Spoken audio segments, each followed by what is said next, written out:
João observava a paisagem urbana através da janela panorâmica de seu escritório, um copo de uísque caro repousando intocado em sua mão. As luzes da cidade cintilavam como promessas distantes, mas em seu interior a escuridão persistia. Aos 30 e poucos anos, ele havia conquistado tudo o que a sociedade ditava como sucesso. Uma carreira brilhante que lhe rendia cifras invejáveis. Um apartamento luxuoso no coração da metrópole, carros esportivos e um círculo social aparentemente invejável. No entanto, cada nova conquista trazia consigo uma sensação ainda mais profunda de vazio. Uma ausência que nem mesmo o luxo mais extravagante conseguia preencher. Era como se a vida fosse uma fotografia perfeita, mas sem alma, sem cor. Sua rotina era um ciclo implacável de reuniões, decisões estratégicas e eventos sociais onde sorrisos plásticos e conversas superficiais eram a moeda corrente. Acordava antes do sol nascer, impulsionado por uma agenda implacável, e caía na cama exausto, mas não satisfeito. As pessoas ao seu redor o admiravam, o invejavam, mas ninguém parecia realmente conhecê-lo. Ele mesmo não se conhecia. Seus relacionamentos eram efêmeros, construídos sobre interesses mútuos ou a conveniência do momento. Ele tentara preencher o buraco com compras impulsivas, com festas barulhentas que terminavam em ressaca e solidão, com viagens exóticas onde a paisagem mudava, mas a angústia permanecia a mesma. Cada tentativa era como jogar água em um cesto furado. A água passava e o vazio permanecia. Naquela noite, porém, a rotina foi quebrada de forma brutal.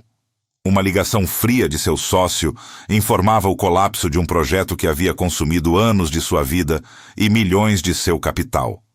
Não era apenas o dinheiro.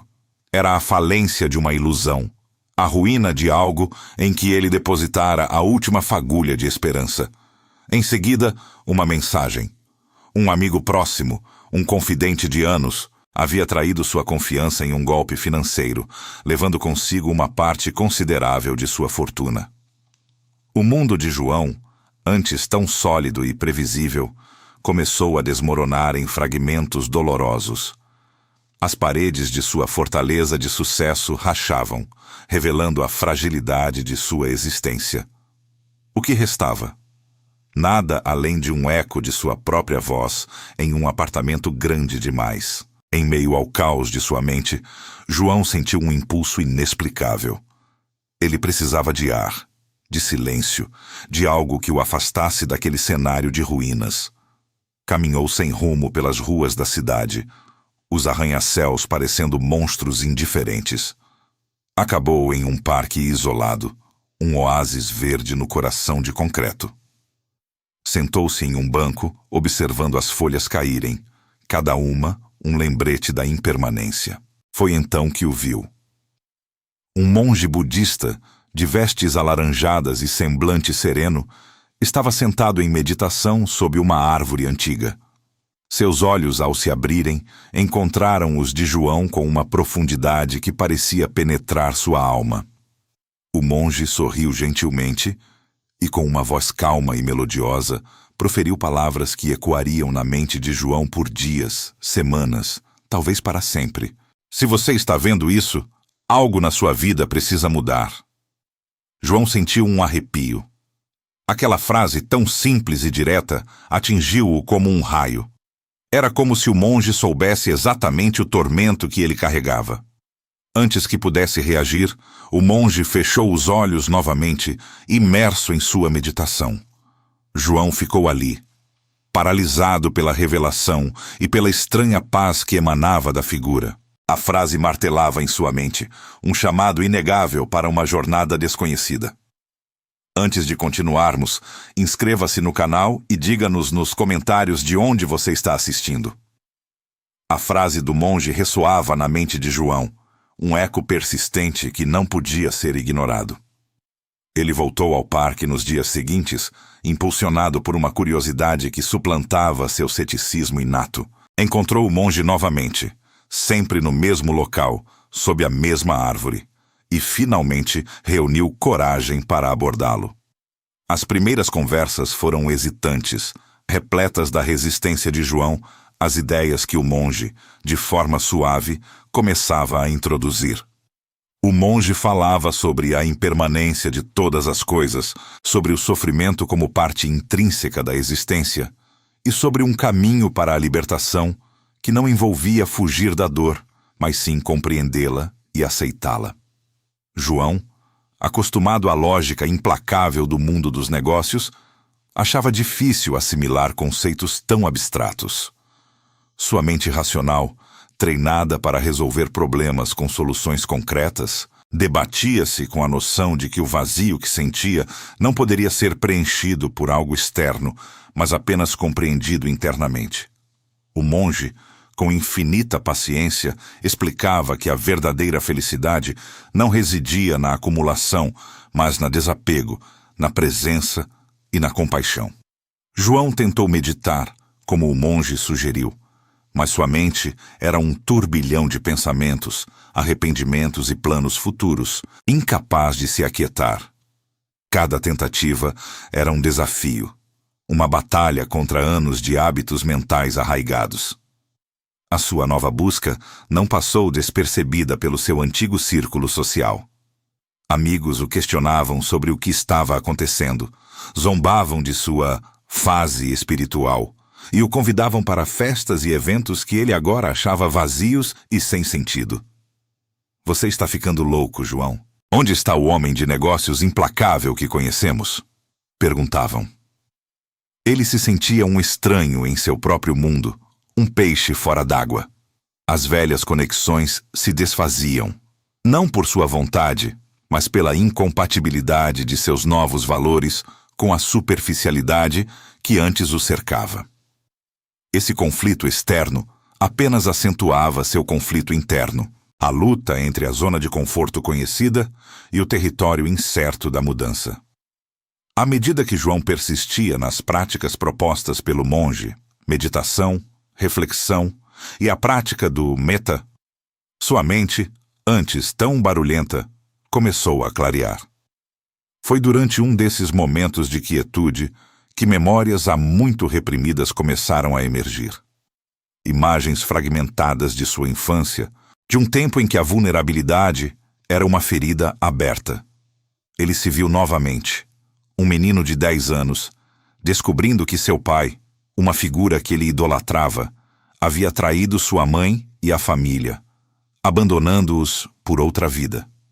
A dor da traição, o sentimento de abandono, a vergonha e a raiva foram enterrados profundamente, sufocados por uma necessidade avassaladora de provar seu valor, de construir um império que jamais poderia ser abalado. Aquele vazio existencial não era um defeito inerente a ele, mas o eco de uma ferida antiga, não cicatrizada. Seu estilo de vida anterior, a busca incessante por sucesso e bens materiais, era uma fuga, uma armadura contra a dor de ser abandonado, de não ser suficiente. A revelação foi um golpe, mas também uma libertação. Ele compreendeu que a base de sua insatisfação não era a falta de coisas, mas a falta de cura. João se viu em um ponto de ruptura.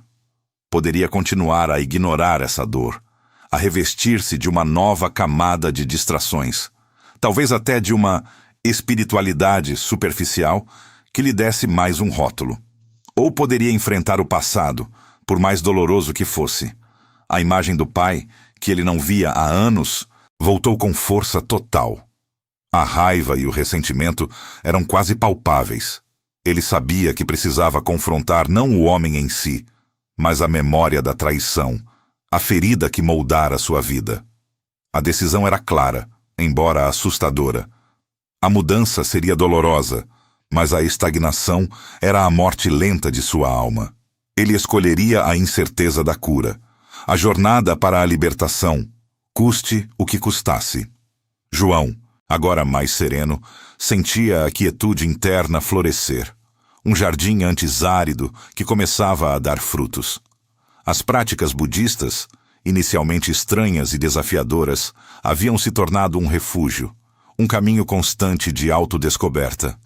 A meditação não era mais uma batalha, mas um encontro consigo mesmo, onde a mente, embora ainda por vezes turbulenta, encontrava momentos de clareza e paz. Ele cultivava a compaixão, não apenas pelos outros, mas por si mesmo, perdoando o João do passado que buscava freneticamente preencher um vazio com o que era externo.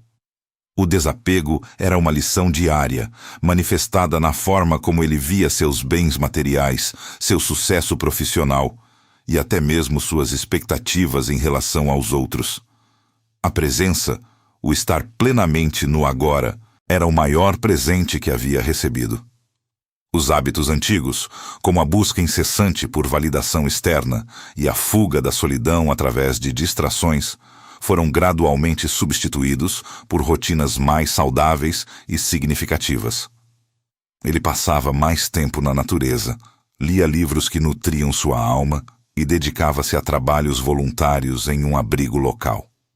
A transformação de João era visível, não apenas em sua postura mais relaxada e seu semblante mais leve, mas na maneira como ele interagia com o mundo.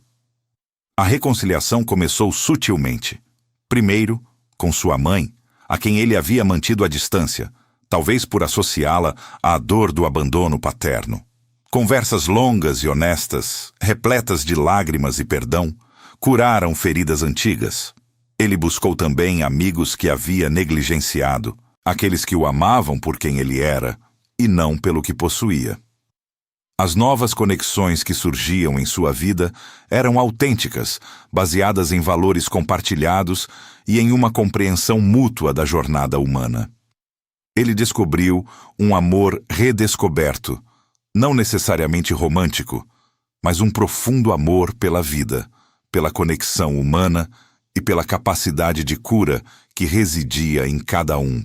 João não atingiu a iluminação, nem se tornou um monge. Ele era apenas João, um homem que havia encontrado um propósito claro e duradouro. Sua jornada estava longe de terminar. Ele sabia que a vida apresentaria novos desafios, novas dores. Mas agora, ele tinha as ferramentas para enfrentá-las, para navegá-las com sabedoria e compaixão. Ele se tornou um guia para outros, não através de sermões, mas através de sua própria história. Em conversas casuais com colegas ou em encontros com pessoas que, como ele, sentiam o peso de um vazio existencial, João compartilhava as lições do monge, as práticas que o haviam transformado. Ele não pregava, apenas oferecia uma perspectiva, um caminho que ele mesmo havia percorrido. A cena final encontrava João sentado em um banco, não no parque onde conhecera o monge, mas em um jardim tranquilo de sua própria casa. O sol poente pintava o céu com tons de laranja e roxo, e uma brisa suave acariciava seu rosto. Ele não estava meditando formalmente, mas estava presente, plenamente consciente do momento. Não havia mais o vazio opressor, apenas uma sensação de plenitude e gratidão. O futuro, antes uma fonte de ansiedade, agora era um horizonte aberto, cheio de possibilidades e aprendizado. A frase do monge, "Se você está vendo isso, algo na sua vida precisa mudar", ecoava em sua mente, mas agora com um significado totalmente novo. Não era mais um alerta, mas uma constatação, um convite contínuo à transformação. João compreendeu que a mudança não era um destino, mas a própria essência da vida. E a verdadeira sabedoria não estava em resistir a ela, mas em abraçá-la com coragem, compaixão e um coração aberto. A jornada continuava e ele estava pronto.